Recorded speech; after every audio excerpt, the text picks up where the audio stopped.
ಬೆಂಗಳೂರಿನಲ್ಲಿ ನೀರಿಗಾಗಿ ಮಹಿಳೆ ಸಾವನ್ನಪ್ಪಿದ್ದಾಳೆ.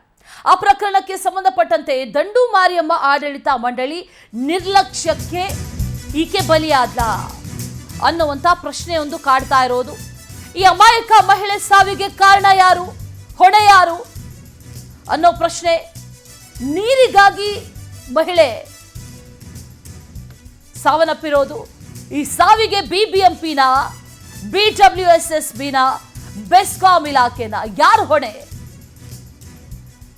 ನೀರು ಸೌಲಭ್ಯವನ್ನ ಇಲ್ಲಿ ಜಲಮಂಡಳಿ ಕಲ್ಪಿಸಲಿಲ್ಲ, ನಿರ್ಲಕ್ಷ್ಯ ಮಾಡಿದ್ದಾರೆ. ಮತ್ತೊಂದು ಕಡೆಯಲ್ಲಿ ಅಗತ್ಯ ಸೌಲಭ್ಯಗಳನ್ನ ಬಿಬಿಎಂಪಿ ಕಲ್ಪಿಸಿಲ್ಲ, ಅವ್ರಿಗೂ ಕೇರ್ಲೆಸ್. ಈ ಸಮಸ್ಯೆಯನ್ನ ಬಗೆಹರಿಸದೆ ಸ್ಥಳೀಯ ಜನಪ್ರತಿನಿಧಿಗಳು ಕೂಡ ಬೇಜವಾಬ್ದಾರಿಯನ್ನ ಬರೆದಿದ್ದಾರೆ. ಒಟ್ಟಾರೆಯಾಗಿ ಅಮಾಯಕಿಯ ಸಾವಾಗಿದೆ. ಈ ಸಾವಿಗೆ ಕಾರಣ ಯಾರು ಅನ್ನುವಂಥ ಪ್ರಶ್ನೆ ಈಗ ಕಾಡ್ತಾ ಇರೋದು. ಈಕೆ ಬೆಳಗ್ಗೆ 5:30 ಸುಮಾರಿಗೆ ಮೋಟಾರ್ ಹಾಕೋದಿಕ್ಕೆ ಅಂತ ಹೋಗಿದ್ದಾರೆ. ಅಲ್ಲಿರುವಂಥ ಅಷ್ಟು ಮನೆಗಳಿಗೆ ಅಲ್ಲಿ ನಂಬರ್ ಮಾರ್ಕ್ ಮಾಡಿದ್ದೀವಿ, 1, 2, 3, 4, 5, 6, 7, 8, 9, 10, 11ರವರೆಗೂ ಕೂಡ ಮೋಟಾರ್ಗಳಿದೆ. ಅಲ್ಲಿ ಮೋಟಾರ್ ಹಾಕಿದ್ರೆ ನೀರು ಬರುತ್ತೆ, ಇಲ್ಲ ಅಂತಂದರೆ ನೀರಿಲ್ಲ. ಅಷ್ಟು ಮನೆಗಳಿಗೂ ಕೂಡ ಕುಡಿಯೋ ನೀರಿಲ್ಲ. ಕುಡಿಯೋ ನೀರು ಬೇಕು, ಬೆಳಗ್ಗೆ ಎದ್ದ ತಕ್ಷಣ ಕುಡಿಯೋ ನೀರು ಬೇಕು ಅಂತಂದರೆ ಆ ಮೋಟಾರ್ ಸ್ವಿಚ್ ಹಾಕಬೇಕು. ಆ ರೀತಿಯಾಗಿ ಹೋಗಿದ್ದಾರೆ, ಮೋಟಾರ್ ಸ್ವಿಚ್ ಹಾಕಿದ್ದಾರೆ, ವಿದ್ಯುತ್ ಪ್ರವಹಿಸಿದೆ, ಸಾವನ್ನಪ್ಪಿದ್ದಾರೆ. ಈಗ ಇದಕ್ಕೆ ಹೊಣೆ ಯಾರು ಹೊರ್ತಾರೆ? ಈ ಸಾವಿಗೆ ಬಿಬಿಎಂಪಿ ಕಾರಣನಾ? ಯಾಕಂದ್ರೆ ಅಗತ್ಯ ಸೌಲಭ್ಯವನ್ನ ಯಾರು ಕಲ್ಪಿಸಬೇಕಾಗಿತ್ತೋ ಅವರು ಕಲ್ಪಿಸಲಿಲ್ಲ, ಅಥವಾ ಬಿಡಬ್ಲ್ಯೂಎಸ್ಎಸ್ಬಿ ಹೊಣೆಯನ್ನ ಹೊರುತ್ತಾ? ನೀರಿನ ಸಂಪರ್ಕನೇ ಇಲ್ಲ, ಅಥವಾ ಸ್ಥಳೀಯ ಜನಪ್ರತಿನಿಧಿಗಳು ಇದಕ್ಕೆ ಹೊಣೆ ಹೊರ್ತಾರಾ? ಬೆಂಗಳೂರಿನಲ್ಲಿ ನೀರಿಗಾಗಿ ಮಹಿಳೆ ಬಲಿ ಆಗಿರುವಂತಹ ಪ್ರಕರಣಕ್ಕೆ ಸಂಬಂಧಪಟ್ಟಂತೆ ಮೈಸೂರು ರಸ್ತೆಯನ್ನು ಬಂದ್ ಮಾಡಿ ಸ್ಥಳೀಯರು ಈಗ ಆಕ್ರೋಶವನ್ನ ಹೊರಹಾಕ್ತಾ ಇದ್ದಾರೆ. ಜನಪ್ರತಿನಿಧಿಗಳ ವಿರುದ್ಧ ಸ್ಥಳೀಯ ನಿವಾಸಿಗಳು ಕಿಡಿಕಾರ್ತಾ ಇದ್ದಾರೆ. ಇಲ್ಲಿ ಅಗತ್ಯ ಸೌಲಭ್ಯಗಳು ಯಾವುದೂ ಇಲ್ಲ, ಮೂಲ ಸೌಕರ್ಯಗಳ ಕೊರತೆ ಇದೆ. ಸಮಸ್ಯೆಯನ್ನು ಬಗೆಹರಿಸಬೇಕಿತ್ತು ಅಲ್ಲಿನ ಸ್ಥಳೀಯ ಜನಪ್ರತಿನಿಧಿಗಳು, ಆದರೆ ಆ ರೀತಿ ಮಾಡಿಲ್ಲ. ಅವ್ರ ವಿರುದ್ಧ ಈಗ ಆಕ್ರೋಶ ವ್ಯಕ್ತವಾಗ್ತಾ ಇದೆ.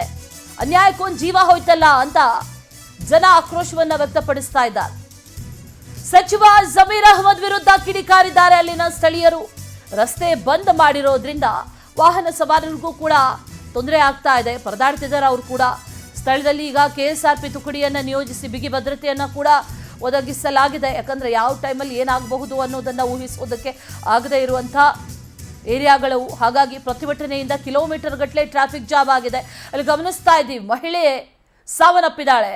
ಕೆಎಸ್ಆರ್ಪಿ ತುಕಡಿ ನಿಯೋಜನೆ ಮಾಡಲಾಗಿದೆ ಒಂದು ಕಡೆಯಲ್ಲಿ, ಮತ್ತೊಂದು ಕಡೆಯಲ್ಲಿ ಅನೇಕ ಸ್ಥಳೀಯರು ಕೂಡ ಅಲ್ಲಿರೋದು. ಸಾವಿಗೆ ನ್ಯಾಯ ಕೇಳ್ತಾ ಇದ್ದಾರೆ. ಯಾರು ಹೊಣೆ ಇದಕ್ಕೆ? ಯಾರು ಹೊಣೆಯನ್ನು ಹೊರ್ತಾರೆ? ನೀರಿಲ್ಲ ಅಂತ ಮೋಟಾರ್ ಹಾಕೋದಕ್ಕೆ ಹೋದರೆ ವಿದ್ಯುತ್ ಪ್ರವಹಿಸಿ ಸಾವನ್ನಪ್ಪಿದ್ದಾರೆ. ನೀರಿನ ವ್ಯವಸ್ಥೆ ಮಾಡಬೇಕಾಗಿತ್ತಾ, ಅಥವಾ ಅಲ್ಲಿ ಮೂಲ ಸೌಕರ್ಯಗಳನ್ನು ಒದಗಿಸಬೇಕಾಗಿತ್ತಾ? ಯಾರು ಅಂತ ಪೊಲೀಸರ ಜೊತೆ ಒಂದಷ್ಟು ವಾಗ್ವಾದಗಳು ಕೂಡ ಈ ಸಂದರ್ಭದಲ್ಲಿ ಆಗಿದೆ.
ಒಂದು ಕಡೆಯಲ್ಲಿ ಸ್ಥಳೀಯರು ಆಕ್ರೋಶವನ್ನು ವ್ಯಕ್ತಪಡಿಸ್ತಾ ಇದ್ದಾರೆ, ಕಿಡಿಕಾರ್ತಾ ಇದ್ದಾರೆ, ನ್ಯಾಯ ಬೇಕು ಅಂತ ಧರಣಿ ಕೂತಿದ್ದಾರೆ.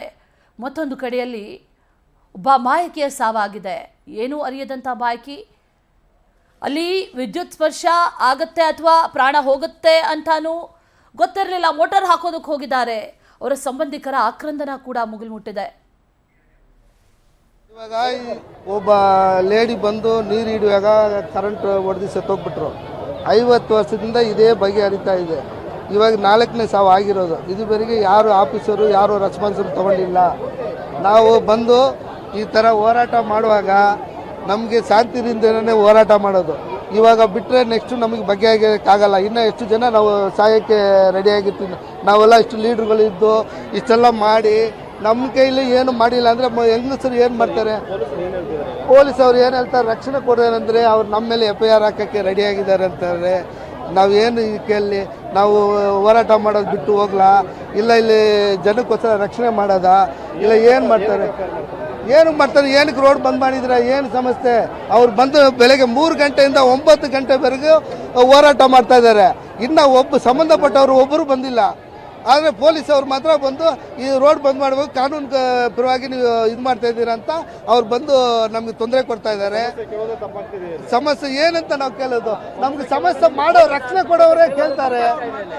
ರಕ್ಷಣೆ ಕೊಡೋರೇ ನಮ್ಮ ಮೇಲೆ ಈ ಥರ ದೌರ್ಜನ್ಯ ಮಾಡಿದ್ರೆ ನಾವು ಎಲ್ಲಿಂದ ಯಾರ ಹತ್ರ ಹೋಗೋದಪ್ಪ?